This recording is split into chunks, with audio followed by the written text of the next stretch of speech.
హైదరాబాద్ లో కన్సల్టేషన్ మరియు 3,500 రూపాయల colour Doppler test Avis hospitals లో ఉచితంగా పొందండి. నమస్తే రమగారు. నమస్తే జయ. రమగారు, ఏదైనా కొత్త సిరీస్ స్టార్ట్ చేద్దామా? చిన్న సిరీస్ చేద్దాం. పెద్ద పెద్దవి చేసినా బోర్ కొడుతుందేమో అనుకుంటున్నాను జయ. నేను అట్లా ఏముండదు రమగారు. మీరు స్టోరీ అంటూ చెప్పారు అంటే అది పెద్దదైనా చిన్నదైనా సిరీస్ అయినా కథ అయినా సింగిల్ ఎపిసోడ్ అయినా బాగానే ఉంటుంది. ఇంకా అంతే. సరే చేద్దాం. అయితే 4 ఎపిసోడ్ సిరీస్ చేద్దాం. ఓకే అండి. కొయ్య గుర్రం. బాగుందండి పేరు. కీలు గుర్రం కథ ఒకసారి చెప్పుకున్నాం. ఒక రవ దగ్గర పంచకళ్యాణి ఒకటి చెప్పారు. పంచకళ్యాణి అన్ని గుర్రాల స్టోరీలు చెప్తున్నారు. అలా అయ్యింది. పంచకళ్యాణి ఉచిత IVF IUI కన్సల్టేషన్, ఉచిత అల్ట్రాసౌండ్ స్కాన్. 49 అంటే సంతానం, 49 అంటే సంతోషం. కదా ఎంత బాగుందో. కానీ అందులో పంచకళ్యాణి వ్యవహారం చాలా తక్కువ. పంచకళ్యాణి కోసం వెళ్ళారు, మిగిలిన కథ చెప్పారు. ఇందులో కొయ్యగుర్రం వ్యవహారం చాలా ఎక్కువ. బాగుంది కథ, బాగుంటుంది. చందమామ కథే. పూర్వం ఒక ఊళ్ళోనట ఒక కమ్మరి ఒక వడ్రంగి ఇద్దరు ఉండేవాళ్ళు. కమ్మరి అంటే ఇనప పనులు చేసేవాళ్ళు. ఇనుప సామాన్లు చేస్తారు, కత్తులు కటార్లు గొడ్డళ్ళు అలాంటివి చేస్తారు కమ్మరి. వడ్రంగి అంటే కార్పెంటర్. సరే వీళ్ళిద్దరు ఫ్రెండ్స్, కానీ తరచుగా వాదించుకునేవారు. నేను గొప్ప పనివాడిని అంటే నేను గొప్ప పనివాడిని అని. చుట్టుపక్కల ఏదైనా మాటలు మొదలుపెట్టి కొట్టుకు చచ్చేవాడు. జనాలంతా అన్నారు, మీరు కొట్టుకు చావటం ఏమిట్రా, రాజుగారి దగ్గరికి వెళ్ళి తీర్పడగండి, మీ ఇద్దరిలో ఎవరు నేర్పరో ఆయన చెప్తాడు. వీళ్ళు పోయారు రాజుగారి దగ్గరికి. ఇప్పుడు ఇద్దరు ఒకే రకపు పనివాళ్ళు అనుకో, ఇద్దరు వడ్రంగులు అయితే ఎవడిది వర్క్మెన్షిప్ బాగుందో చెప్తారు. వాడిదో రకం పని, వీడిదో రకం పని. సంగీత పాటగాడికిను నాట్యగత్తకి పోటీ ఎలా పెడతారు? అంతే కదా, ఎవరి గొప్పతనం వాళ్ళదే. అయితే వీళ్ళు మాత్రం వీళ్ళకట్లా లేదు, నేను నాదే నేర్పడతాను అని పోటాడుకుంటున్నారు. రాజుగారి దగ్గరికి వెళ్ళి చెప్పారు. కమ్మరి చెప్పాడు, అసలు మా ఊళ్ళో మా వీధిలో నాలాంటి లేడని మా వీధి వాళ్ళంతా వేణోళ్ళ పొగుడతారండి.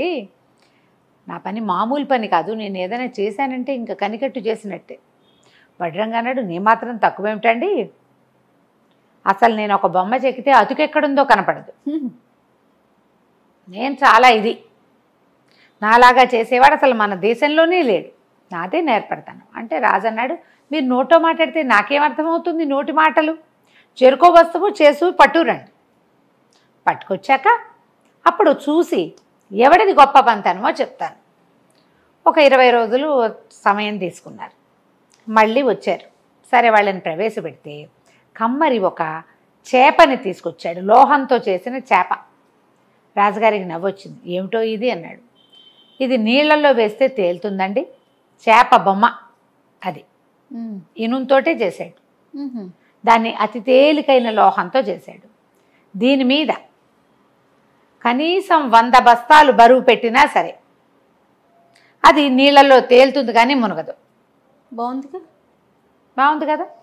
అక్కడి నుంచి పరీక్ష చేసుకోండి కావాలంటే. రాజు నవ్వాడు, అట తెలుస్తాను, పరీక్షించుకోండి, నదిలో పడేయండి, దాని మీద బరువు పెట్టించండి అంటే సరే చూద్దాం అనుకున్నారు. ఈ నదిలో విసిరారు చేపని, అది బుడుంగమని మునిగి టకీమని తేలిపోయింది. మళ్ళీ దాని దగ్గరికి లాగారు. దాని మీద ఒక అడ్డంగా ఒక వెడల్పాటి చెక్క పెట్టి దాని మీద 100 బస్తాలు పేర్చారు. మళ్ళీ నీటిలోకి తోసారు. దాన్ని తోస్తే ఆయన 100 బస్తాలు నీళ్ళలో మునకుండా తేలుకుంటూ వెళ్ళిపోతున్నాయి ముందుకి. చేప ఎటు వెళ్తే అటు వెళ్ళిపోతున్నాయి అంతే. అది ఈదట్లా కానీ మునగదు, గాలి వాటికి ఎటో ఒకటి కొట్టుకుంటూ ఉంటుంది. ఆశ్చర్యపోయాడు, ఇనప వస్తువుని ఇట్లా నీటిలో మునకుండా ఎట్టా చేశాడు వీడు. సబ్మెరైన్లు చేస్తారు కదా, మునుగుతుంది. ఇప్పుడు పడవలు చేస్తారా, పడవల్లో కూడా ఒక టెక్నాలజీ కదా మునక్కండా ఉండటం. చాలా ఆశ్చర్యపోయాడు రాజు. శభాష్ అన్నారు, నీలాంటి వాడివి నువ్వే అన్నారు. అక్కడి నుంచి వడ్రంగి వచ్చాడు. అతను చేసి పట్టుకొచ్చిన బొమ్మ చూసి ఆశ్చర్యపోయారు అందరూ. డాక్టర్ గారు అన్నాడు, డాక్టర్ గారి పేరు వస్తుంది చూడు నాకు, మత ఎక్కడో ఉంది. రాజుగారు అన్నారు, ఇదేమిటి పిల్లలు ఆడుకునే బొమ్మ తెచ్చావు, ఇది పిల్లలు ఆడుకునే కొయ్య గుర్రం అన్నాడు. మామూలుగా పిల్లలు గుర్రం మీద కూర్చుని ఇట్లా ఊగుతారు, ఊగే గుర్రం ఉంటుందా, అలాంటి గుర్రం చక్కగా అలంకరించబడి ఉంది. చెక్క గుర్రం, అదే దాన్ని కొయ్య గుర్రం అంటారు. ఈ కథ పేరు కొయ్య గుర్రమే.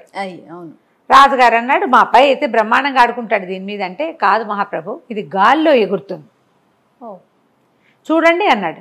దానికి జీను అవన్నీ చక్కగా అందంగా అలంకారం చేశాడు. కుడివైపు మెడ పక్కన ఈ మొహం మీద నుంచి మెడ మీదకి ఇట్లా వస్తుంది కదా, అక్కడ వరుసగా మీటలు ఉన్నాయి. ఏదైనా తిప్పితే ఒకటి మొదటి తిప్పితే గాల్లో ఎగురుతుంది, మీటర్లు తిప్పే కొందికి స్పీడ్ పెరుగుతుంది, ఎత్తు ఎక్కువ వెళ్తుంది, గాల్లో పైకి వెళ్తుంది, ఆకాశం వైపుకి స్పీడ్ పెరుగుతుంది అనేసరికల్లా ఎవరు టెస్ట్ చేస్తారు? ఏమిటో ఇది ఎక్కడా వినలేదు, నువ్వు భలేవాడిపోయి అని రాజుగారు మాట్లాడుతుండగా, రాజుగారికి 5గురో 6గురో కొడుకులు ఉన్నారు. అందరూ ఆఖరి వాడు 19-20 ఏళ్లవాడు వచ్చాడు. గుర్రం చుట్టుకుని హర్రే భలే బాగుంది నాన్న అన్నాడు. అనేసరికల్లా ఎగురుతుంది బాబు అని చెప్పాడు వడ్రంగి. కుర్రాడు నేను ఎగిరి చూస్తా అంటాడు. నా తండ్రి అంటాడు అది ఎగురుతుందో లేదోరా, కాదు కూడదన్నా. ఈ కుర్రాడు సరదాకి చటుక్కుని ఎక్కి దాని మీద కూర్చున్నాడు. ఎక్కి కూర్చున్నాడు. వడ్రంగి అన్నాడు ఇదేమీ లేదండి, చంకలో పెట్టుకుని వెళ్ళిపోవచ్చు, ఎక్కడ కావాలంటే అక్కడికి, కాళ్ళు కీళ్ళు మడిచి కూడా చంకలో పెట్టుకెళ్ళిపోవచ్చు, ఇదిగో మీటర్లు ఉన్నాయి చూడండి, 1 మీటర్ తిప్పితే స్పీడ్ పెరిగిపోతుంది, వెళ్ళిపోతుందండి అన్నాడు. అనగానే కుర్రాడి దాని మీద కూర్చున్నాడా, తిప్పేశాడు మీటర్లు. 2-3 మీటర్లు తిప్పేసరికల్లా రైమని అది పైకి వెళ్ళిపోయింది. రాజుగారు చూస్తూనే ఉన్నాడు, కుర్రాడు ఎగిరిపోయాడు. జనాలంతా హాహాకారాలు చేశారు. ఏం పర్వాలేదండి, మీటర్లు వెనక్కి తిప్పడం తెలిసింది అబ్బాయి గారికి, వెనక్కి తిప్పితే తగ్గిపోతుందని చెప్తేనే వస్తాడులేండి అన్నాడు. అంతే కదా. ఈ కుర్రాడు పైకి ఎగురుతుంటే వాడు చక్క చద్దన్నం తినేసి సిద్ధంగా ఉన్నాడు. వాడికి ఆకలి రోకలి ఏం వేయలేదు, ఎగిరిపోతుంటే ఇక భయం వేయలేదు వాడికి.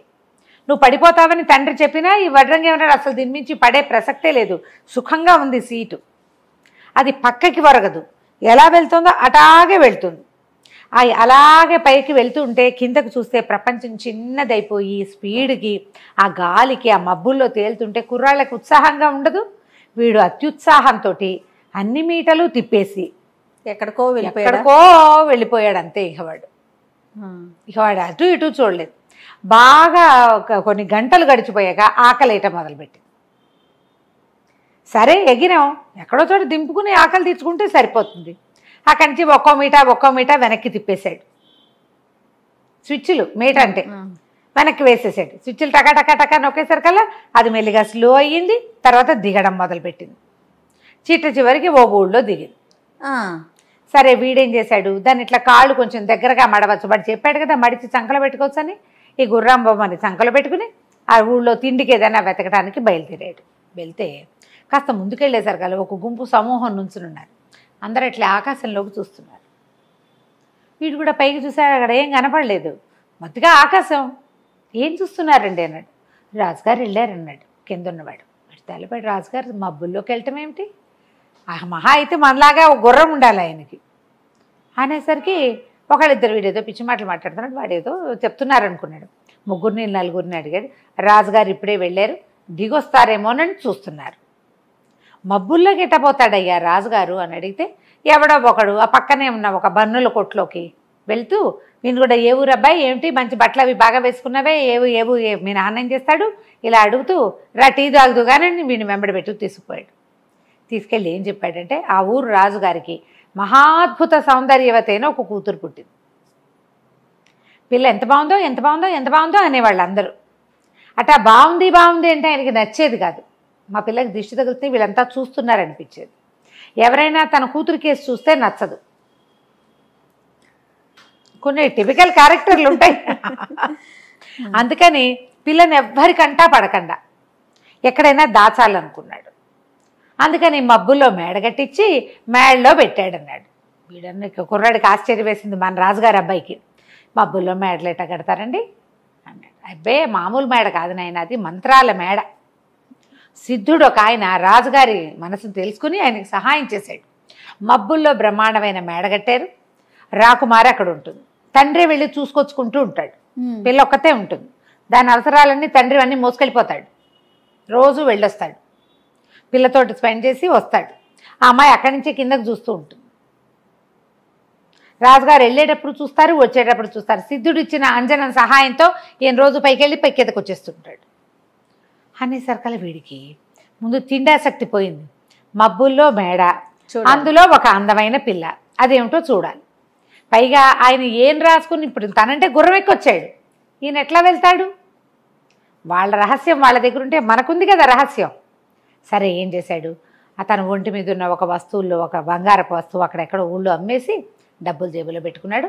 ఓ పూటకోళ్ళమ్మ ఇంటి దగ్గర చేరాడు. ఏం చేశాడు, చక్క సాయంకాలం సుష్టుగా భోజనం చేసి చీకటి పడి జనం అంతా మాట మణిగిన తర్వాత ఏం చేశాడు, చక్కగా గుర్రం ఎక్కి రయ్యమని పైకి వెళ్ళాడు. పైకి వెళ్ళి ఇక ఈ రాజ్యం చుట్టుపక్కల ఉన్న మబ్బులన్నీ మెల్లిగా చూడడం మొదలుపెట్టాడు. మబ్బుల్లో నిజంగానే సౌధం కనపడింది. దగ్గరికి వెళ్ళేసరికల్లా ఈ మనిషి వస్తున్న సద్దు చూసి రాజకుమారి ఏమనుకుంది, నాన్న చీకటి పడి వస్తున్నాడు అనుకుంది. తలుపు తీసి చూస్తే నాన్న లేడు. అక్కడ ఒక కొయ్య గుర్రం, దాని మీద టీవీగా నుంచున్న ఓ 19-20 ఏళ్ల కుర్రాడు. ఆ పిల్ల ఈ మధ్యకాలంలో మగపిల్లల్ని చూడలేదు, ఇన్నాళ్ళలో అయింది, కింద నుంచి వచ్చేసింది కదా. కొంచెం సిగ్గుపడింది. ఎవరు నువ్వు ఏమిటి అని కనుక్కుంది. లోపలికి రమ్మంది. గుర్రంతో సహా లోపలికి వెళ్ళాడు. ఆ పిల్లకు 16-17 ఏళ్ళు ఉంటాయి, వీడికో 19-20 ఏళ్ళున్నాయి. ఇద్దరు కబుర్లు చెప్పుకోవటం మొదలుపెట్టారు. దానికి తిండి తిప్పలు అన్నీ ఉన్నాయి కదా పైన. ఏదో ద్రాక్ష రసం పోసి ఇచ్చింది. అక్కడి నుంచి ఆ వీడికి మనసు ఇచ్చేసింది. ఆ రాత్రి అక్కడే ఉండిపోయాడు వాడు. తెల్లవారి రాజుగారు వచ్చే సమయానికి దిగెళ్ళిపోయాడు. ఆ గుర్రం ఎగురుతుంది. పనిమాల ప్రతి వాళ్ళు ఆకాశంలోకి ఏం చూస్తారు, ఏ చెట్ల వైపుకో వెళ్ళిపోతే కనపడ్డు, పెద్దగా చూడలేదు ఎవరు. రాజుగారు కొంచెం వెలుగుండాక వచ్చి 10 గంటలకో 9 గంటలకు వచ్చాడు. ఆయనకి ఇట్లా సౌధం లోపలికి వస్తుంటేనే ఏదో వాసన వచ్చింది, సెంటు వాసన. కుర్రాడు రాకుమారుడు కదా, వీడికి ఏదో చిన్న అత్తర్లవి రాసుకునే అలవాటు ఉంది. ఎవరో వచ్చారు. అక్కడి నుంచి నా మెల్లిగా ఇల్లు సామాన్లు అన్నీ చూస్తే సోఫాల మీద కూర్చున్న గుర్తులు, మంచం మీద 2 మనుషులు పడుకున్నట్టుగా గుర్తు కనపడింది. ఆయన అప్పుడప్పుడు ఒక పని మనిషిని తీసుకొచ్చి శుభ్రం చేయించేవాడు తనతో పాటు తీసుకొచ్చి. ఎవ్వరూ రాలా, నిన్నెవరు రాలా, మొన్నెవరు రాలా. ఇవాళ నేను వచ్చేసరికి ఎవరో ఒకడు మనిషి వచ్చిన ఇది ఉంది. ఎవరు వచ్చి వెళ్తున్నారో తెలియలేదు. ఆయన కూతురు మొహంలో వింత కాంతి కనపడేదానికి. దానికి మంచి నిన్న సాయంత్రం అంతా ఎవరితోటో సరదాగా స్పెండ్ చేస్తే పిల్లలు ఉత్సాహంగా ఉండరు మర్నాటి పొద్దుటికి. ఈ పిల్ల మొహంలో కనపడిన ఉత్సాహం చూస్తే ఆయనకి ఎవరో మగపిల్లవాడే వచ్చాడని అనుమానం వచ్చేసి ఏదో ముభావంగా మాట్లాడి కిందకు వచ్చేసాడు. వచ్చి తన సైన్యం వీళ్ళందరికీ చెప్పాడు, ఎవరో వచ్చి వెళ్తున్నారు, ఎవరికైనా మాయమంత్రం తెలిసిన వాడు ఎవడో అయ్యి ఉండాలి, ఎట్లా పట్టుకోవాలి. ఆ రోజు నుంచి ప్రయత్నం చేయటం మొదలుపెట్టారు. మనవాడు రోజు చీకటి పడి వెళ్తాడు, తెల్లవారేసరికి వచ్చేస్తాడు. ఆయనకి తెలుస్తోంది రోజు వస్తున్నాడు అని. ఏమీ చేయలేకపోయాడు. దీనికి ఏదైనా ఒక ప్లాన్ ఆలోచించమని మంత్రికి చెప్పాడు. తర్వాత ఏమైందండి? రాజుగారు మంత్రి చెప్పాడు, మన వాళ్ళు యోధులు 4 ఉన్నారు కదా, వీళ్ళు 4ని కాపలా పెట్టి రండి అన్నాడు. ఎక్కడక్కడ పైన కోణం పైన ఆకాశంలో మబ్బుల్లో. సరే, బ్రహ్మాండమైన యోధులు 4 ఉంటే ఆ 4ని తీసుకెళ్లి కాపలా పెడితే రాత్రి అబ్బాయి వెళ్ళాడు, వచ్చాడు, వాళ్ళు నిద్రపోయారు. వాళ్ళకి రాత్రి నిద్ర అలవాటు. 12 అయ్యాక వాళ్ళు పడుకున్నారు. అప్పుడెవరు వస్తారని 12 గంటలకి రాకుమారుడు వెళ్ళాడు. పిల్ల తెల్లవారేదాకా అతనితో స్పెండ్ చేసి నాన్న వచ్చేసరికి ఇంకా నిద్ర మంచం మీదే ఉంది. అబ్బాయి తెల్లవారంగానే వెళ్ళిపోయాడు. దాంతో ఈయన కొళ్ళు మండిపోయింది. ఏం చేయాలో తెలియలా. యోధులు నిద్రపోతే పూట ఆ యోధులను తీసుకెళ్ళి రాకుమార్తె దగ్గర పెట్టేటువంటి మళ్ళీ లేనిపోని కొత్త తంట. దాంతో మంత్రి అన్నాడు, ఓ పని చేద్దాము, మెత్తటి రంగు పొడి చేయిద్దాం, అది మొత్తం అంతా చల్లిరండి, ఆ రంగు ఎవడి బట్టలు కట్టుకుంటుందో చూద్దాం, ఊళ్ళో పరీక్ష చేద్దామన్నారు. సరే, ఏం చేశారు, మర్నాడు మళ్ళీ వెళ్ళినప్పుడు ఆయన ఒక పౌడర్ డబ్బా లాంటి దాంట్లో రంగు పోసిచ్చారు. అన్ని చోట్ల ఆ రంగు చల్లేశాడు. సోఫాల దగ్గర అక్కడ ఎక్కడో చోట బట్టలకి రంగు అంటుకునేలాగా వేసేసాడు. రాకుమారుడు ఆ రోజు రాత్రి వెళ్ళాడు. కానీ వాడు అబ్జర్వ్ చేశాడు. అబ్జర్వ్ చేసి గుర్రం ఎక్కాక చూసుకున్నాడు. తెల్లవారుతూ ఉండగా దిగుతున్నాడు. దిగుతూ చేతులకి అక్కడ ఇక్కడంతా రంగంటింది, ఏదో గులాబీ రంగు, ముత్యాలు అవి కుట్టి ఉన్న చక్కటి అంగరఖ వాడిది. వాడేం చేశాడు, ఆ గుర్రం మీదే కూర్చుని దానికి చేతులు పుచ్చుకోవాల్సిన పని లేదుగా, దాని దారిని అది తిరుగుతుంది. వీడేమి దాన్ని చెల్చెల్ని అనక్కర్లేదు, కళ్ళేలు పుచ్చుకోవాల్సిన భయం లేదు దానికి. కూర్చుంటే చాలు, చొక్కా చక్కగా విప్పేసేసి ఆ అంగరఖాన్ని కిందకి పడేసేసి చొక్కా లేకుండానే పెదరాజు పెద్దమ్మ ఇంటికి వెళ్ళి పడుకున్నాడు మాట్లాడకుండా. ఓకే. ఇవా ఆ పూట ఏమైంది, పొద్దున్నే ఒక పెద్ద ముసలాయన ఒక ఆయన ఆ ఊళ్ళో కొంచెం అడుక్కుంటూ ఉంటాడు. ఆ ముసలాయనకి పైనుంచి పడుతున్న బట్టలు కనపడ్డాయి. ఒక్క రవ్వ చలికాలం ముదురుతోంది. అంత పెద్ద కోటు లాంటిది పైనుంచి కిందకు ఉండేది. షేర్వాణీలు అవి వేసుకుంటారు కదా, అట్లాంటిది. రాకుమారుడి చొక్కా వెచ్చగా ఉంటుంది, డబల్ది అది కోటు. అది తీసి తొడుక్కున్నాడు. ఎంత బాగుందో, ఎంత హాయిగా ఉందో. ఎవరో మహానుభావుడు ఆకాశం నుంచి పడేశాడని వేసేసుకున్నాడు. సరే, ఇక తెల్లవారిన దగ్గర నుంచి సైనికులు వెతకడం మొదలుపెట్టారు. ఈ రంగంటిన బట్టల వాడు ఎక్కడైనా ఉన్నాడా చూస్తున్నారు. చూస్తుంటే ఒక దేవాలయం బయట అడుక్కుంటూ వీడు కనపడ్డాడు. కనపడంగానే వాళ్ళు ఆ రంగు ప్రత్యేకమైన కలరు బట్టల కంటిది, అది చేతుల దగ్గర కూర్చునే చోట అతుక్కోవాలి. కరెక్ట్గా 2 చోట్లలోనూ కనపడుతోంది. పట్టేసుకున్నారు. పట్టుకొని ఈడ్చుకుపోయారు. ఒక దళవాయి ఉన్నాడు, వాడు అవురవురా రాజకుమారి దగ్గరికి వెళ్తావరా బాడుకోవా అని ఏవో 4-5 తిట్లు తిట్టి అక్కడి నుంచి రాజుగారి దగ్గర తీసుకుపోయారు.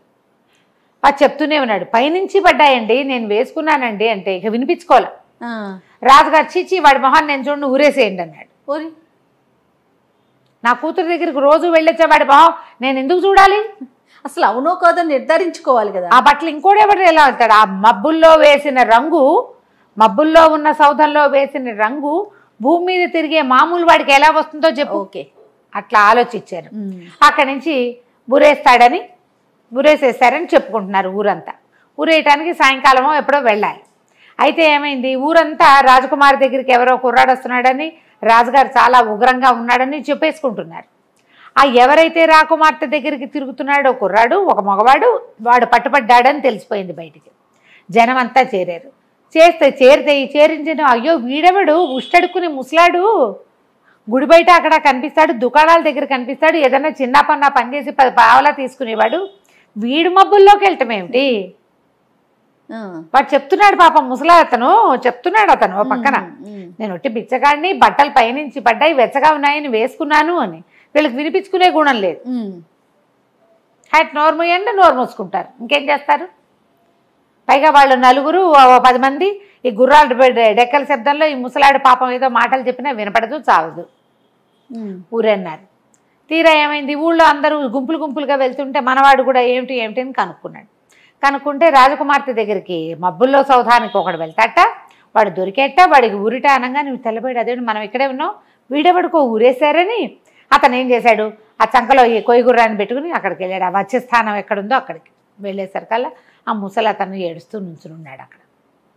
బట్టలు ఒంటి మీద తన చొక్కా ఉండేసరికి వీడికి అర్థమైంది, ఓహో మనం చొక్కా పడేస్తే ఇతను వేసుకుని ఉంటాడు అని చెప్పేసి ఏమన్నాడు, ఆగండి ఆగండి, అతను మెళ్ళో తాడేసే టైంకి ఆగండి ఆగండి, ఆ ముసలతను కాదు అక్కడికి వెళ్ళింది, రాజకుమార్తె దగ్గరికి వెళ్ళేది నేను అని కేకలు పెట్టాడు. ఒప్పుకున్నాడు గట్టిగా. పాపం వృధాగా ఒక ముసలతను చనిపోతున్నాడు కదా, పెద్దవాడు, తండ్రి వయసు వాడు. కేకలు పెట్టేసరికల్లా ఆగారు.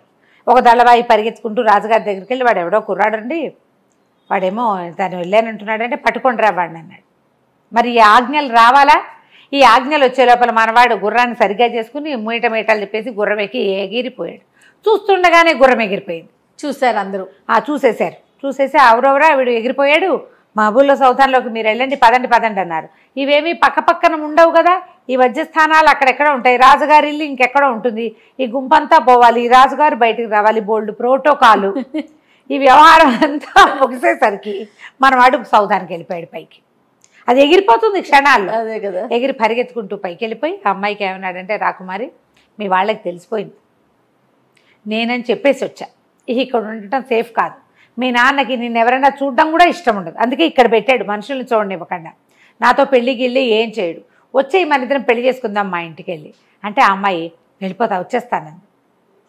అమ్మాయి ఎలా వెళ్ళిపోయిందండి అని అడక్కు నువ్వు, ప్రేమల్లో ఇలాగే వెళ్ళిపోతారు, తర్వాత ఆలోచిస్తారు జయ.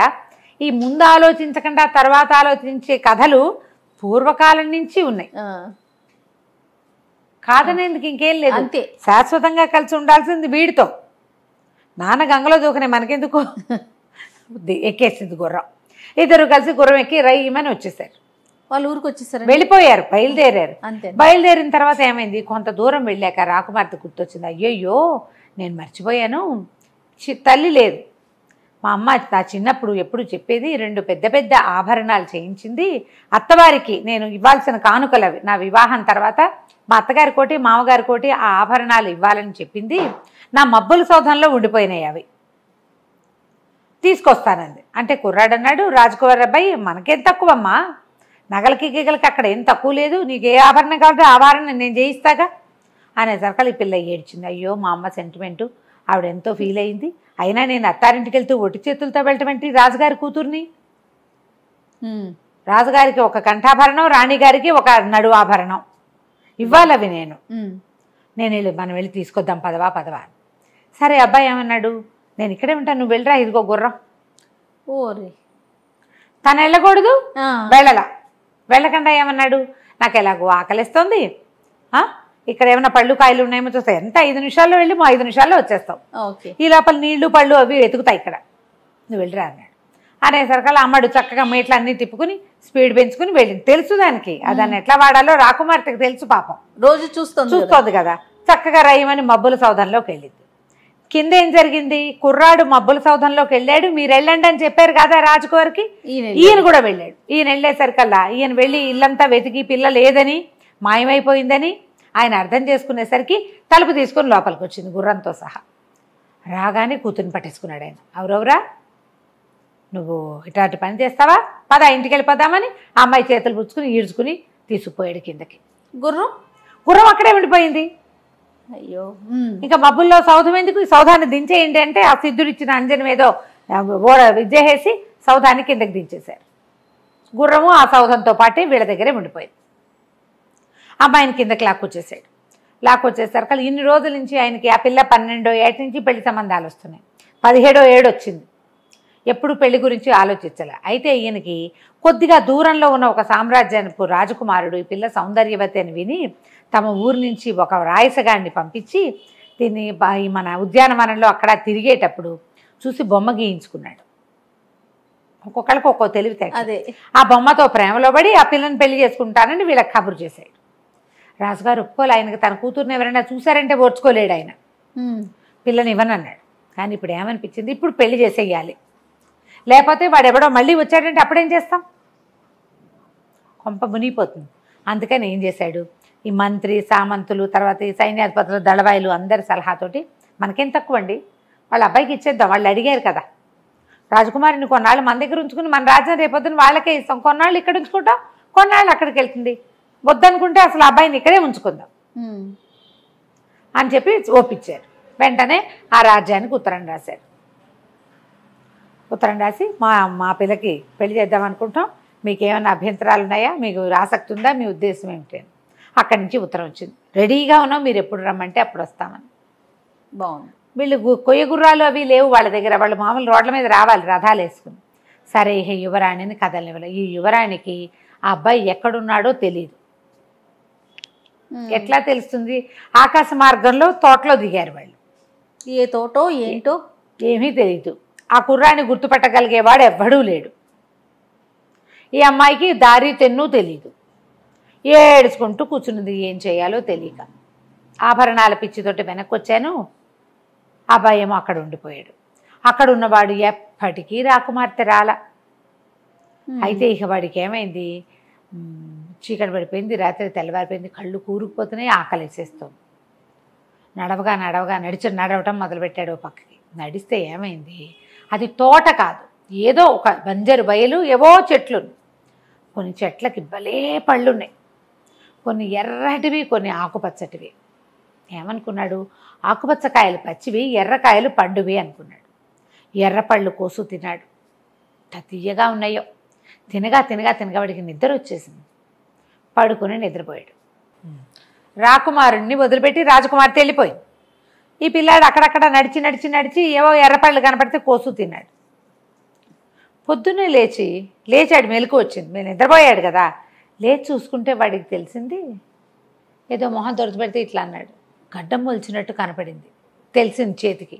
వాడు ఇంకా 19-20 ఏళ్ళ వాడి, అంత గుబురు గడ్డం వచ్చే అవకాశం లేదు వాడికి. ఓహో, ఇదేమిటో నాకు గడ్డం వచ్చేసింది, పైగా నిన్న రాత్రి లేదు, తెల్లవారేసరికి ఎటా వచ్చింది, అది గుబురుగా అర్థం కాలేదు. మొహం తడివి చూసుకుంటుంటే తెలుస్తుంది.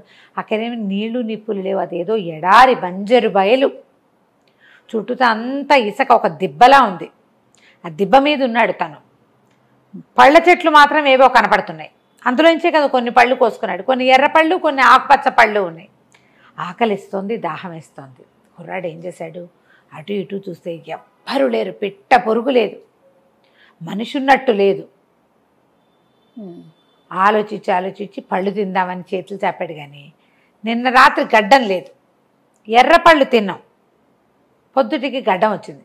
ఎర్రపళ్ళ వల్ల వచ్చిందేమో అని అనుమానపడి ఏం చేశాడు, ఈసారి నవనవలాడుతూ ఘుమఘుమలాడుతున్న ఆకుపచ్చటి పళ్ళు, అందులో పండుగ తెలుస్తున్నాయి, మంచి వాసన వస్తున్నాయి, అన్ని పళ్ళు కోసు తినేశాడు. కళ్ళు మూతలు పడిపోతున్నాయి అవి తినేసరికి. నిద్రపోయాడు. సాయంత్రం లేచి కళ్ళు నిలువుకుంటూ లేచి 2 అడుగులు నిలబడి 2 అడుగులు వేయబోయి ఒళ్ళు తూలిపోయి ఓ చెట్టుకేసి గుద్దుకున్నాడు. ఏమిటి ఇంత తల బరువు అయిపోయింది అని తల తడుముకున్నాడు. తల చాలా బరువుగా ఉంది. వాడికి తెలిసింది తన నెత్తి మీద కొమ్ములు వచ్చేస్తాయి.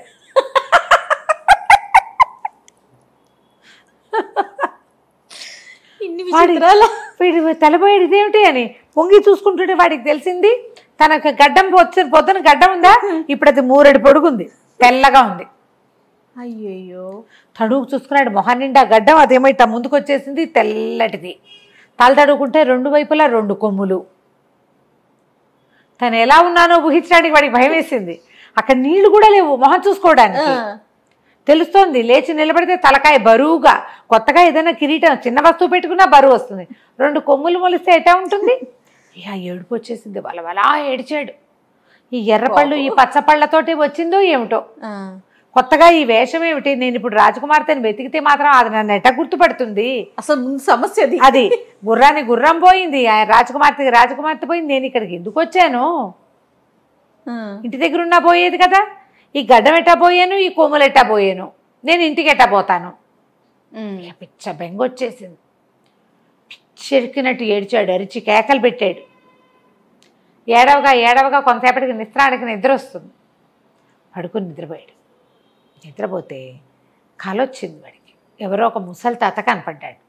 వీడికి తను ఏడుస్తూ నడుస్తున్నట్టు వాడి కల. ఆ నడుస్తూ ఉంటే వాడికి ఒక తాత కనిపించేట కల్లో. ఎందుకు నాయనా ఏడుస్తున్నావు అంటే తన కథ అంతా చెప్పుకున్నాడు. రాజుగారి ఆఖరబ్బాయిని ఎంతో ముద్దు ముచ్చట మురిపం కొయ్యగూర్రం ఎక్కాను, అదేమో ఇక్కడికి తెచ్చింది, అక్కడి నుంచి రాకుమార్తెను చూసా, దాన్ని పెళ్లి చేసేసుకున్నాను, దాని వెనకాల పడి తిరిగాను, ఆ అమ్మాయి ఏమో అక్కడికి వెళ్ళింది, నేనేమో ఇక్కడికి వచ్చాను. ఏం తిన్నానో, నేను తిన్న పళ్ళ వల్లే వచ్చిందో, నేనున్న ఏ చెట్ల కింద అయితే నేనున్నానో దానివల్ల వచ్చిందో తెలీదు, ఇంత 3 గడ్డం 2 కొమ్ములు, నన్ను అమ్మాయి గుర్తుపట్టలేదు, నేను ఇంటికి ఎట్టా వెళ్ళను పోని అర్థం కావట్లేదని తెగ ఏడిచాడు. ఏడిస్తే ఆ ముసలి ఆయన పాపం ఒళ్ళో కూర్చోబెట్టుకుని పిండి తలనిమిరి, నాయన ఏడబోకురా, నువ్వు తిన్న పళ్ళ వల్లే నీకు ఇది వచ్చింది, ఓ పని చెయ్యి, చెట్టుకి కొయ్యబోక, కింద రాలి పడిన పళ్ళు ఉంటాయి, ఎండిపోయి ఉంటాయి, పై పళ్ళు ఏమిటి నవనవలాడుతున్నాయి, ఎండిపోయి రాలిపోయిన పళ్ళు ఉంటాయి కింద, వాటిని ఏరుకో, అవి తిను, ఇది పోతాయి నీకు,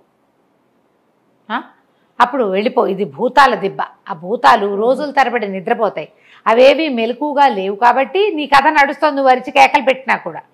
అవి కానీ నిద్ర లేచేయో నువ్వు ఇబ్బంది పడతావు, నేను వెళ్ళనివ్వవు, ఇక అవి లేచే సమయం అయిపోతుంది, లేచి ఈ ఎండుపళ్ళు ఏరుకు తిని వెళ్ళిపో, గడ్డమాలు కొమ్ములు రాలిపోతాయని చెప్పాడు. పిల్లాడు మెలకు వచ్చింది, చూసుకున్నాడు రాజకుమారుడు. చూస్తే చంద్రుడు కనపడుతున్నాడు, ఇంకా వెన్నెలగా ఉంది, తెల్లవారుజాము. ఆ కను వెలుగులో నేలంతా తడమగా వాడికి చిన్నగా ఎండిపోయి ఇట్లా ఇలకర్చుకుపోయిన పళ్ళు కనపడ్డాయి. కొన్నివి కూడా ఉన్నాయి. ఏమీ మనిషి సంచారం లేని చోట వెన్నెల్లో కాస్త రంగులు కూడా తెలుస్తూ ఉంటాయి, సాచివేతగా కనపడతాయి. వీడేం చేశాడు, సరే చకచక అవి ఏరుకుని తిన్నాడు. అన్ని పళ్ళు ఎండువి, మీకు పళ్ళు ఉన్నట్టుగా ఎండు పెట్టంటే కొరుక్కు తినాలి చచ్చినట్టు. తినగా మెల్లిగా వాడికి కొమ్ముల తలకాయ బరువు కొంచెం తగ్గినట్టు అట్లా అనిపించడం మొదలెట్టి మొహం తడిమి చూసుకుంటే 3 లేదు, అది కొంచెం ఉంది. ఓహో తగ్గిపోతుంది అనుకున్నాడు. తెల్లారేసరికల్లా మొహము తల తడివి చూసుకుంటే నున్నగా తన చెంపలు, చిన్న గరుగడ్డం, వాడికి చిన్న లేతగడ్డ, చిన్నపిల్లాడు కదా, 20 ఏళ్ళ వాడే కదా, నెత్తి మీద కొమ్ములు లేవు, జుట్టు గిట్టు అంతా మామూలుగానే ఉంది, అమ్మాయి అనుకున్నాడు.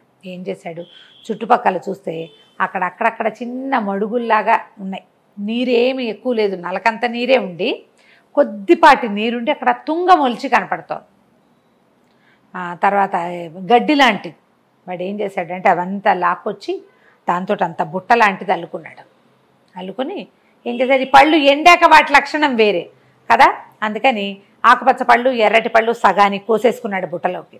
అక్కడంతా కిందంతా ఏరుకొని అవి ఆకలి తీరుస్తాయి, ఆ పళ్ళు నిద్ర హాయిగా పడుతుంది. పళ్ళు కనుక తింటే సేమే. అక్కడి నుంచి ఏం చేశాడు, ఎండు పళ్ళు పైదాకా ఏరు పెట్టుకుని అవన్నీ పుచ్చుకొని నడవడం మొదలుపెట్టాడు. ఇక ఆకలి వేసినప్పుడు 2 పళ్ళు తింటాం, నిద్ర వచ్చినప్పుడు ఆ ఇసుకలో పడుకోవడం, అదంతా ఎడారి బంజరు బయలు.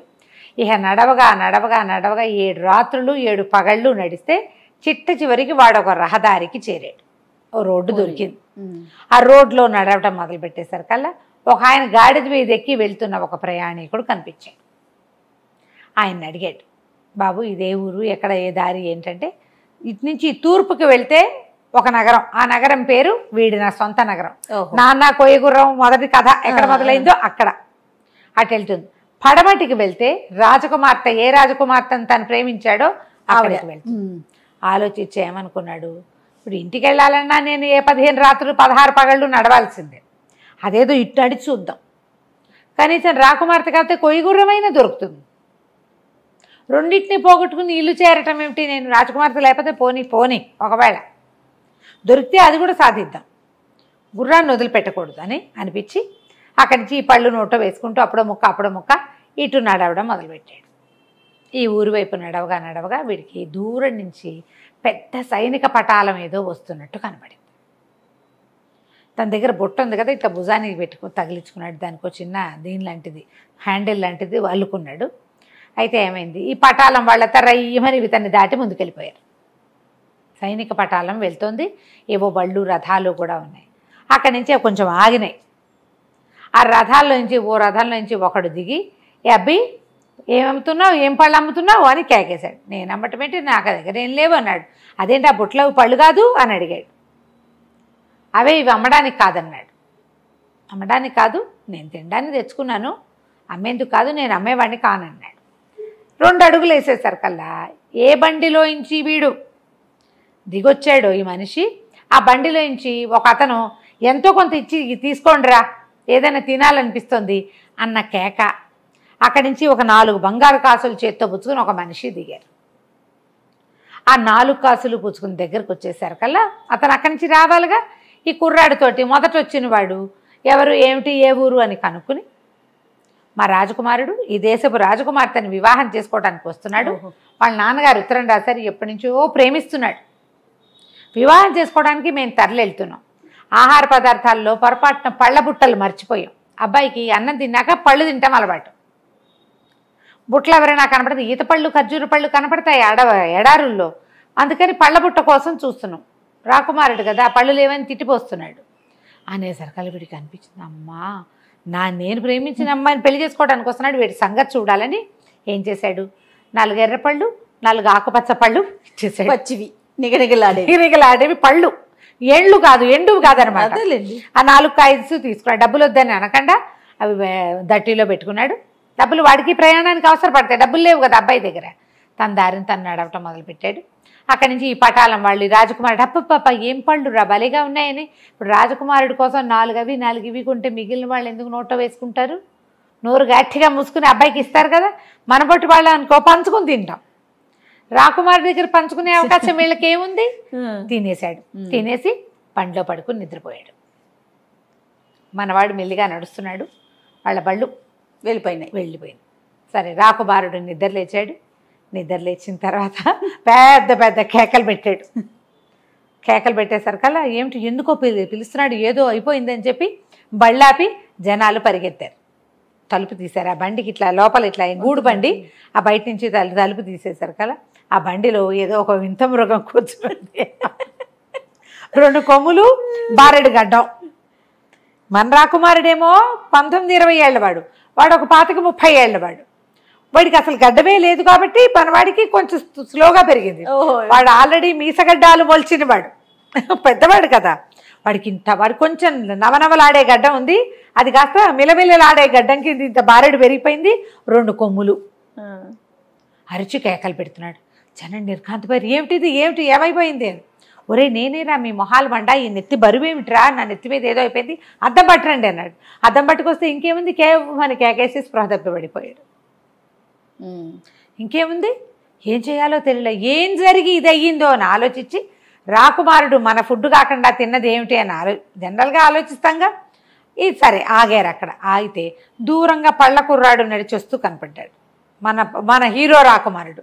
వీడు పరిగెత్తుకుంటూ పోయి బండి పట్టుకున్నారు. ఏరా అబ్బాయి ఏం పళ్ళు ఇచ్చావు మా రాకుమారుడికి, ఇటు అయిపోయాడంటే, ఏం పళ్ళు ఏమిటండి, నేను రోజు తింటున్నవే, వారం నుంచి నడుస్తున్నాడు నగరానికి వెళ్ళటానికి, నేను తెచ్చుకున్న పళ్ళే కాదుటండి ఇచ్చాను అన్నాడు. వాడికి తెలుసు ఇప్పుడు ఏం జరుగుతుందో, తనకు జరిగింది కదా. ఏమైందండి అన్నాడు. ఏమైందేంటి, మా రాజకుమారుడికి 3 తెల్లగడ్డం పెరిగింది, 2 కొమ్ములు వచ్చినాయి, అరిచేతి చంపేస్తున్నాడు, పెళ్ళి ఓ పక్కన, ఏం చెయ్యాలిరా అన్నాడు.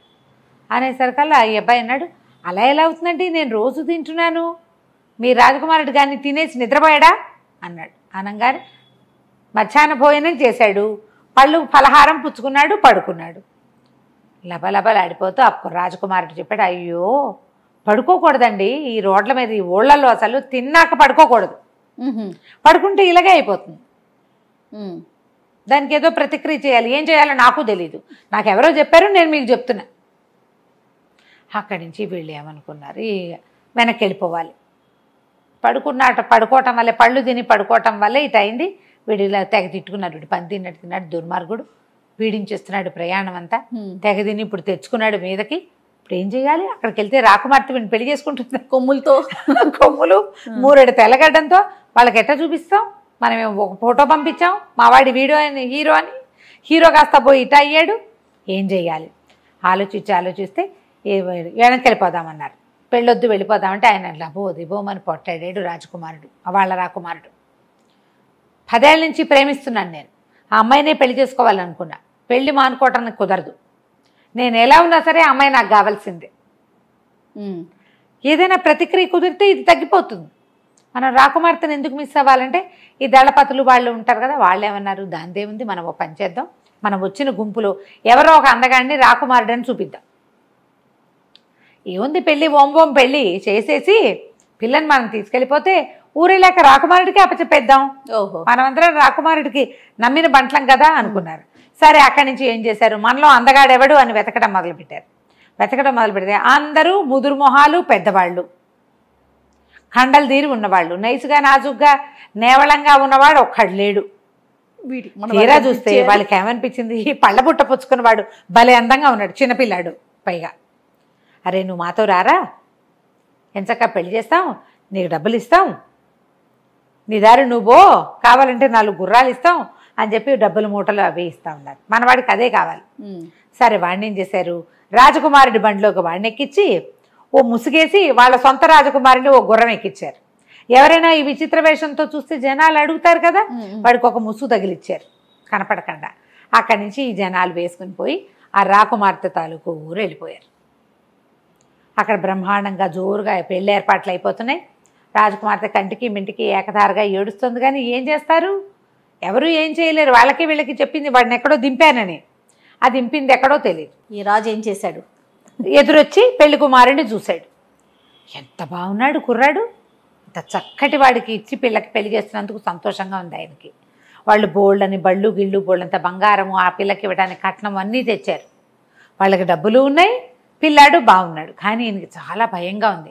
కూతుర్ని గురించి తెలిసిన అప్రతిష్ట ఊరంతా తెలిసిపోయింది. రోజుల తరబడి ఎవరో కుర్రవాడు ఒకడు, అంతకుముందు ముసలాడు అనుకున్నారు, వాడేమో లాస్ట్ మినిట్లో కుర్రాడు చకచకమని ఉన్నవాడు ఒకడు, రోజు అమ్మాయితో స్పెండ్ చేశాడనే సంగతి ఊరంతా తెలుసు. ఇప్పుడు పొరపాటున వీళ్ళలో ఎవరికైనా తెలిసిపోతే ఆయనకి భయంగా ఉంది. పిల్లేమో ఓ పక్కన తెగేడుస్తుంది, అదేమో నవ్వు తుళ్ళు లేదు. అబ్బాయి రాడు, అబ్బాయి దొరకడని దాని ఏడుపు.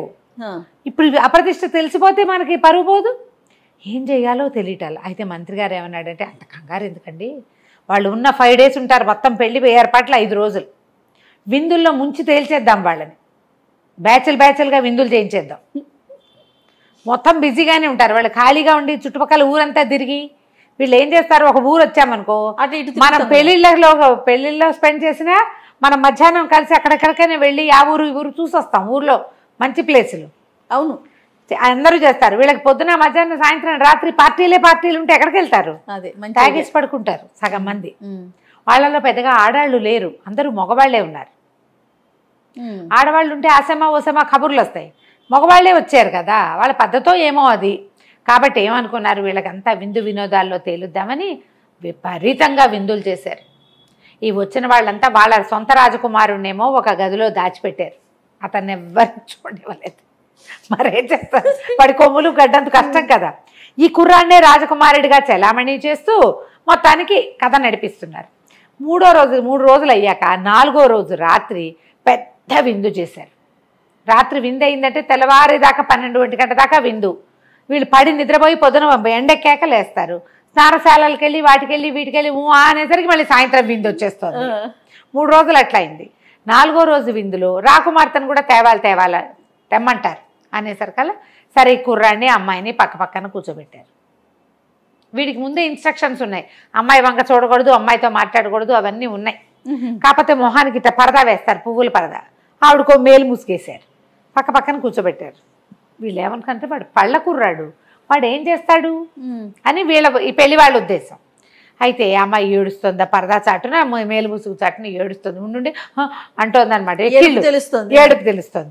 ఈ అబ్బాయి ఏం చేశాడు, ఇదిగో నేను వచ్చాను చూడనేసరికల్లా ఆశ్చర్యపోయింది, ఏంటి ఇది తెలిసిన గొంతు వినపడుతోందని. అతను పరదా తీసి తన పువ్వుల పరదా తీసి చూపించాడు మొహం. అమ్మాయి ఆశ్చర్యపోయింది, ఎలా వచ్చావు నువ్వు అని. ఎలాగోలాగా వచ్చాను, నువ్వేం కంగారు పడకు, రాకుమారుడు నిన్ను పెళ్లి చేసుకోడు, మనకే పెళ్ళి అవుతుంది, నువ్వు బెంగ పెట్టుకోవద్దు, నువ్వు ఒక్క పంచి రేపు పెళ్ళైపోతుంది. 5వ రోజు రాత్రి సాయంత్రం పంపేస్తారు, అమ్మాయిని విదాయి చేస్తారు. అప్పగింతలు పెట్టేటప్పుడు నా కొయ్య గుర్రం కావాలని అడుగు మీ నాన్నని. ఆయన ఏమన్నా సరే గుర్రాన్ని మాత్రం వదిలిపెట్టద్దు, ఆ గుర్రం తీసుకో, నువ్వు ఏడవబాక, మన ఇద్దరికీ పెళ్ళవుతోంది, మన ఇద్దరం మా ఇంటికి వెళ్ళిపోతామని చెప్పాడు. చెప్పేసరికల్లా సరే పిల్ల కొంచెం కులాసాగా ఉంది. మర్నాడు బాగుంది. ఇది 4వ రాత్రి విందైందా, 5వ రోజు మధ్యాహ్నం పెళ్ళయింది.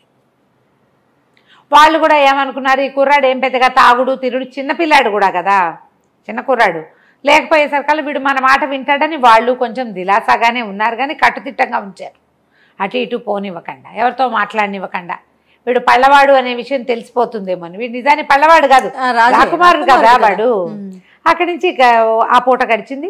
సాయంకాలం పెళ్ళైపోయింది. సాయంత్రము అమ్మాయికి బిదాయి అన్నారు, అప్పగింతల కార్యక్రమం మొదలైంది. రాజు రాణి అందరూ కలిసి పిల్లని కావలించుకుని ఏడ్చారు, చుట్టుపక్కల వాళ్ళంతా ఏడ్చారు. అమ్మాయి ఏదైనా కోరుకోమ్మా అన్నాడు. అమ్మాయికి ముందే వాళ్ళ అమ్మగారు ఇచ్చిన ఆభరణాలు ఆవిడ దగ్గరే ఉన్నాయి. ఇంకా ఎవరో రాణులు వాళ్ళు ఉంటారుగా జనానాలో, వాళ్ళంతా కావలించుకుని ఏడిస్తే ఓ కోరిక కోరుకోమన్నారు. ఓ కోరిక కోరుకోమంటే ఓ నగో నాణ్యమో ఉరికి శాస్త్రాన్ని కోరుకుంటారు. నాన్న మబ్బుల సౌధంలో ఉన్న కొయ్య గుర్రం కావాలి నాన్న అనగానే రాజుగారు చంపేస్తా దొంగ మొహం దానా, ఇలాంటివి అడుగుతావా, దానివల్లే అప్రదిష్ట వచ్చింది మనకి, మళ్ళీ పాత జ్ఞాపకాలు ఎందుకు నీకు, ససేమిరా అన్నాడు. అబ్బాయి కొంచెం ఫీడ్బ్యాక్ బాగా, అంటే ఏమనాలంటే దాన్ని ఫీడ్బ్యాక్ అనకూడదు, బాగా ఏమైనా ఫీడ్ చేశాడు, అడగాల్సిందే ఎట్లాగైనా సరే అని బాగా రెడీ చేశాడు. పిల్ల భయపడలేదు. కాదు నాన్న, నా జీవితం ఎలాగో ముగిసిపోయింది, నువ్వేదో గీత ఒకటి గీసి పెట్టావు, నా బతుకు అందులోనే ఉంది, కనీసం ఆ గుర్రాన్ని చూసుకొని సంతోషిస్తాను నేను, ఓకే కాబట్టి నాకు ఆ గుర్రం కావాల్సిందే అంది. ఎంతసేపటికి ఆ అమ్మాయి సాటిస్ఫై అవ్వదు, రాజుగారు కాదంటాడు. అక్కడి నుంచి ఏమైంది, రాకుమారుడు ఏంటండి అని అడిగాడు. అడిగితే ఏముందండి ఈ పిచ్చిది, ఏదో పాత గుర్రం కావాలంటోంది అంటే, ఆ పెద్దవాళ్ళు ఉన్నారు కదా పెళ్లి పెద్దలు, దాందేముందండి, రాకుమార్తెను కాదంటాం ఎందుకు, ఇప్పుడు ఈ పిల్లని రేపొద్దున ఇంటికి తీసుకెళ్ళాక అక్కడ ఈ అందమైన కుర్రాడిని పక్క తెప్పించి ఈ కొమ్ములు గడ్డము ఉన్నవాడిని ప్రజెంట్ చేస్తే అది లబో దిబోమని ఏడుస్తుంది ఆ పిల్ల. అప్పుడు ఆ గుర్రం ఉంటే కనీసం దాని చిన్నప్పటి వస్తువు ఏదో తెచ్చి, గుర్రం బొమ్మ అంటే ఏమిటది, ఊగై గుర్రం, చల్చల్ గుర్రం అని భావించి వాళ్ళు ఇవ్వండి భలేవారు, పిల్ల అడుగుతుంటే కాదంటమేమిటి, రాకుమార్తె బెంగ పెట్టుకోదు మీ మీద, ఇచ్చేయండి అన్నారు. వాళ్ళకి తెలీదు. అక్కడి నుంచి ఈయనేం చేశాడు, వాళ్ళు ఎవర్రా అక్కడ కొయ్య గుర్రం అక్కడ పడి ఉందిగా దాన్ని పట్టుకురండి అన్నాడు. ఆ కొయ్య గుర్రం పట్టుకొస్తే ఈ పిల్ల తన మేనాలోనే పెట్టించుకుంది. ఆ మేనాలో రాకుమారుడు రాకుమార్తె ఇద్దరిని ఎక్కించారు ఊళ్ళో. అక్కడి నుంచి కట్టుదిట్ట మీద 5 రోజుల పాటు ప్రయాణం చేసి తీసుకొచ్చారు. ఎక్కడా వాడు ఆ గుర్రాన్ని ఓపెన్ చేసి కూర్చునేందుకు అవకాశం లభించల. ఊరు దగ్గరకు వచ్చేస్తే అప్పుడు అమ్మాయికి ఇంకొక ఐడియా చెప్పాడు. అమ్మాయి మనం వెళ్ళిపోవాలంటే ఒక ఐడియా వేద్దామని అక్కడి నుంచి అమ్మాయి పల్లకి దిగింది. పెళ్లి కూతురు దిగి ఆ దళవా ఈ పెద్ద ఆయన ఉన్నాడు కదా, ఆయన్ని పిలిచి ఊరు ప్రవేశం చేసినాం కదా, అత్తవారింటికి వెళ్ళేటప్పుడు మాకు ఒక పద్ధతి ఉంది, 7 పళ్ళెరాలు నిండా దినారాలు తెప్పించండి, నేను విరజిమ్ముతా వాటిని, అందరూ ఏరుకుంటారు, అట్లా నేను ధనశాంతి చేసి నగర ప్రవేశం చేయాలి, ఇది మా పద్ధతి. సుల్తాన్ గారు రాజుగారు బోళ్ళంత డబ్బు గిబ్బు ఇచ్చి పంపించాడు. చాలా డబ్బులు ఇచ్చారు, పైగా నగ నాణ్యం ఏమిటో చాలా తెచ్చుకుంది అమ్మాయి, అవన్నీ మేనాలో ఉన్నాయి అని చెప్పి వీళ్ళేమనుకున్నారు, సరే బాగానే ఉంది కదా అని ఏం చేశారు, 7 పళ్ళేళ్ళ నిండా డబ్బులు తెప్పించారు ఇవి నవర్సులు. ఈ లోపల మన రాజకుమారుడు కూడా దిగి పల్లకిలించి దిగేశాడు. ఎలాగూ దింపేశారు. నగర ప్రవేశం చేస్తుంటే వీడెందుకు ఇంకా, వీడు అక్కర్లేదు కదా, వీడికో మూట ఇచ్చారు. రాజకుమార్తె ఈ హడావిడిలో ఉంటుంది. మా సొంత రాజకుమారుడితో మేము నగర ప్రవేశం చేస్తాం, అబ్బాయి నువ్వు వెళ్ళిపోరా అన్నాడు. వాడు తన మూటతో పాటు, రాకుమార్తె ఒక చిన్న మూట తెచ్చుకుంది, తన వస్తువులు, వాళ్ళ అమ్మ ఇచ్చిన ఆభరణాలు 2 మూటలు పుచ్చుకుని కొయ్యగుర్రం సంకలో పెట్టుకుని దిగేశాడు. దిగేసి ఓ పక్కన నుంచున్నాడు, గుర్రాన్ని రెడీగా పెట్టుకున్నాడు. రెడీగా పెట్టుకుని 2 మూటలు పుచ్చుకుని నుంచున్నాడు. ఈ రాజకుమార్తె ఏం చేసింది, గుప్పెళ్ళతోటి ఇట్లా దోసెలతో తీసి వెదజల్లేసింది. వెదజల్లంగానే ఇప్పుడు ఎవరు ఏరుకోవాలి? నగర ప్రవేశం అంటే ఇంకా ఊళ్ళోకి వెళ్ళాల, ఇక్కడ ఉన్న వాళ్ళు ఎవరు, ఉన్న సైనికులే ఏరుకోవాలి. ఈ అమ్మాయికి కాపలాగా ఉన్న వాళ్ళంతా కత్తులు కటార్లు శూలాలు పక్కకు పెట్టి, డబ్బులు కదా, శిరస్థానాలు తీసి పక్కకు పెట్టేసి ఒక్క ఉదుటిన నేల మీద పడి దోశలతోటి ఏరుకోవడానికి తొందరపడ్డారు. ఆ అమ్మాయి మొత్తం విరజిమ్మేసి వచ్చి కొయ్య గుర్రం పక్కన నుంచింది. మన హీరో ఎక్కాడు, ఆ అమ్మాయి వెనకాల కూర్చోగానే మీటలు తిప్పేశాడు, టక టక టక టక స్విచ్లు వేసాడు. అన్ని వెయ్యేటువంటి రైమని గుర్రం ఎగిరిపోయింది పైకి. దానికి అలవాటు, దాని పని అది చేసేసింది. ఆ పైకి ఎగిరిపోయేసరికల్లా 1 నిమిషంలో వీళ్ళు చూసుకున్నారు రాజకుమార్తె ఏది లేదు. పైకి చూసేసరికి ఏదో గుయ్యి మోత వినపడింది, గాలిని కోస్తున్న శబ్దం. తీరా చూస్తే పైన ఏదో కనపడుతుంది, బట్టలు కనపడుతున్నాయి. వాళ్ళిద్దరు దగదగలాడే బట్టలు ఉన్నాయి కదా, ఆ 2 బట్టలు ఎగురుతూ కనపడుతున్నాయి. పైకి వెళ్ళిపోయారు. ఇంకేముంది, లబో దిబోమన్నారు. వీళ్ళ రాకుమారుడు అలాగే ఉండిపోయాడు పాపం. అయితే ఇందులో ఒకటి ఉంది కిటుకు. ఆ మేనాలో వాడు పళ్ళ బుట్ట వదిలిపెట్టాడు. ఆ ఎండిపోయిన పళ్ళు చూసేసరికల్లా వాళ్ళకు ఒక ఆలోచన వచ్చి ఆ పళ్ళు తినిపించి రాకుమారిని మెల్లిగా మామూలుగా చేసుకున్నారు. సంతోషం. ఆ పళ్ళు అలాగే ఉన్నాయి ఆ మేనాలో, వీళ్ళు ముట్టుకోవాలి. ఊరెళ్ళాక తెలిసిందనమాట వాళ్ళకి.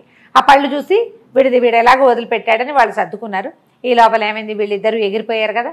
వాడు ఆకాశ మార్గంలో చూసుకుంటూ మెల్లిమెల్లిగా మీటల కిందకి పైకి నొక్కుతూ తన రాజ్యం తూర్పు వైపుకుంది. ఆ మాత్రం తెలివింది వాడికి. తన రాజ్యానికి వెళ్ళిపోయాడు. వారాలు గడిచిపోయినాయి. ఎన్ని రోజులు అయిపోయినాయి.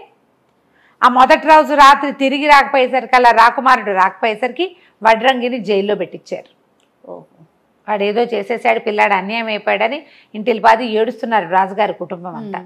ఎప్పుడైతే ఈ రాకుమారుడి అందగత్తైన పిల్లతోటి గుర్రంతో సహా దిగాడో మొత్తం కథ అంతా చెప్పాడు. ఇట్లా ఇట్లా చేసాము, ఇది జరిగిందని. కుమారుడు చేసిన వీరోచిత కార్యాలన్నీ విని సంతోషించి సరే ఆ వడ్రంగిని విడుదల చేసి అతనికి కొయ్యగుర్రం మాత్రం వీళ్ళే ఉంచుకున్నారు. కానీ అతనికి చక్కగా బహుమతులు ఇచ్చి, ఆ మొదట శాపం చేశాడు కదా కమ్మరి, అతనికి ఒక వీధి అంతా అతనికి రాసిచ్చి వీధి పెద్దం చేశారు. వీడికి ఒక ఊరు రాసిచ్చి వీడిని ఊరు పెద్దం చేశారు. నీ వల్ల మనకు అంత అందమైన రాకుమార్తె కూడా వచ్చిందని చెప్పి సంతోషించారు. కొయ్యగుర్రం కథ కంచికి మనం ఇంటికి. భలే ఉంది రమ్మగారు. నమస్తే అండి. నమస్తే జయ.